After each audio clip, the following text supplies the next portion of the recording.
All right, welcome to Unexplain It to Me. Where we unexplain religious dogma. All right, I'm Ryan. And I'm Dan. How are you doing today, Dan? Not too bad. It's a nice old Tuesday, and the weather's pretty nice, so can't really complain. Yeah, I had Monday and Tuesday off of work, so I was going to ask you how your weekend was, but I just realized that's not super relevant now.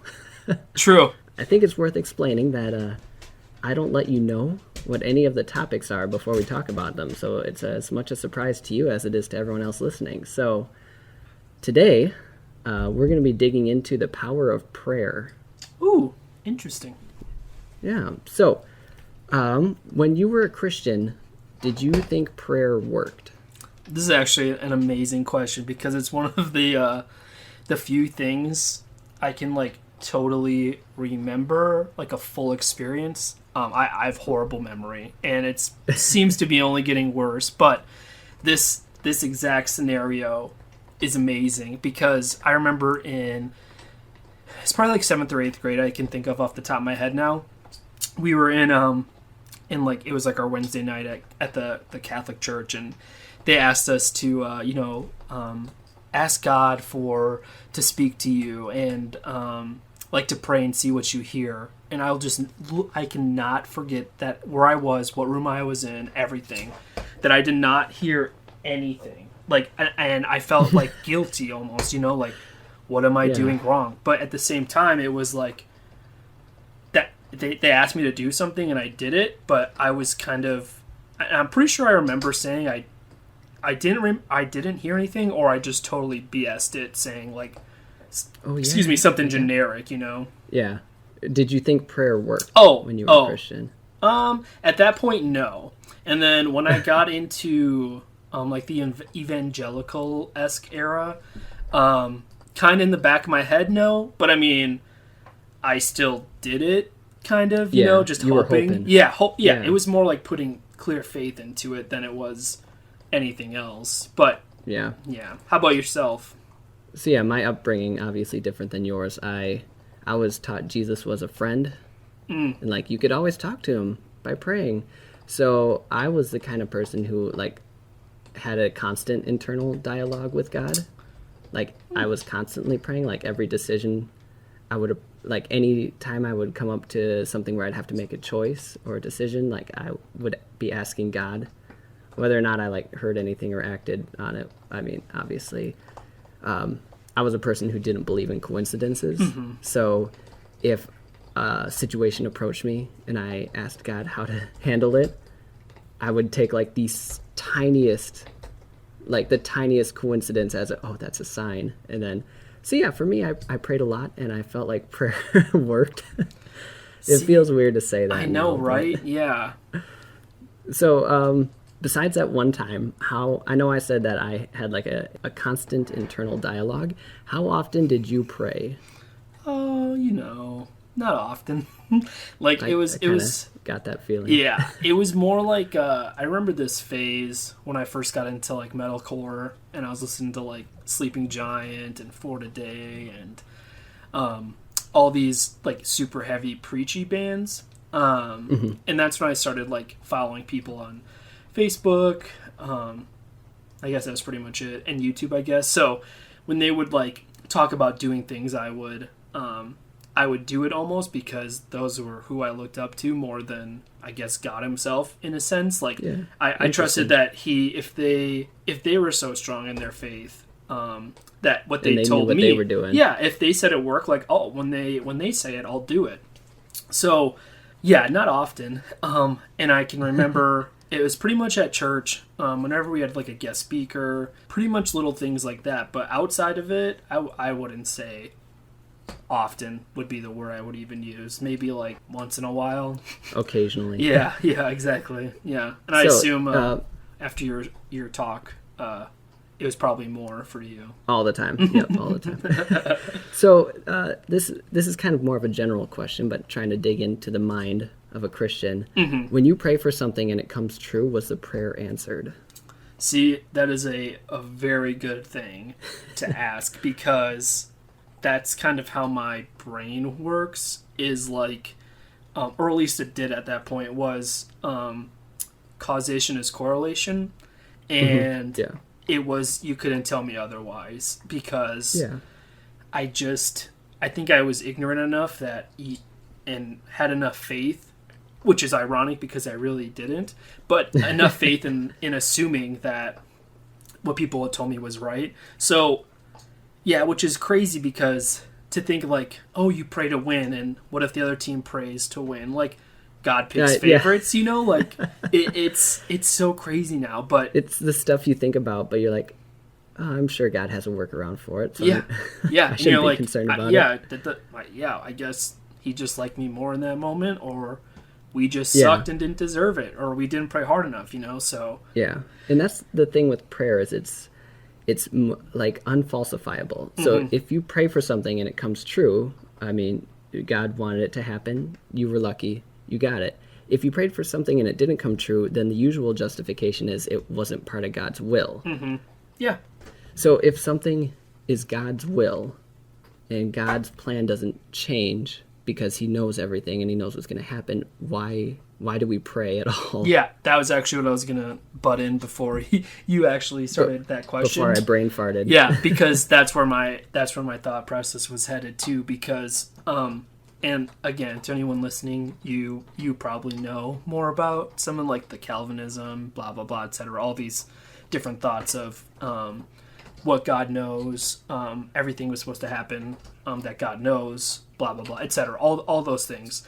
And the question that you asked right there is very hard for me to understand how like Christianity works if God knows everything.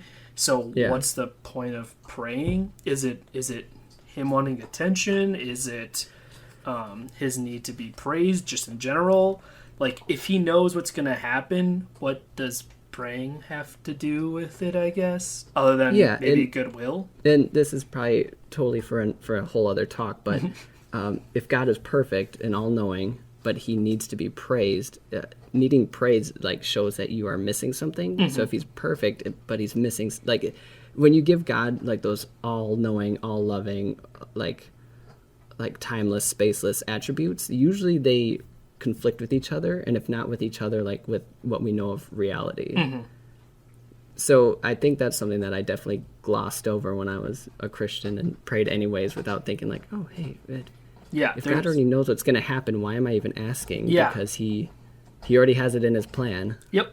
And like, but then it's like, if I just punch the wall right now, did he know that was going to happen? Or like, how do I outsmart what he knows? But then okay, I won't go deep into it, because that whole free will versus not free will, that is something that I like to actually kind of like think about how it works, because it's something that's like a rabbit hole that you can just... Yeah, it's a lot deeper than you think it is. Yeah, and you can just be like, well, if this, then that, you know, so it's kind of fun to dig down there, but I won't go deep into that. But yes, I agree. We'll hit that one on another podcast. But so basically what I want to get into now, and we don't have to spend too much time on this, but is there a testable way to check if prayer works? I mean, in a scientific way, no. There's not really like a control, you know. And that's where it's hard. There's no, like you were saying, verifiable or falsifiable evidence to prove those things, you know. And then I guess then the right hook of it comes that, what if you weren't praying hard enough to get that done? Does that play into it? And that's why it's hard to really test. I will say, if you do a Google search, there are a few meta studies where people did test, like they tried to take out as much of those factors as possible. So it's all people who are getting, like, I think it was like a bypass heart surgery, where like the survival rate's already pretty good. They're more so measuring like the outcome, like how long it takes to recover.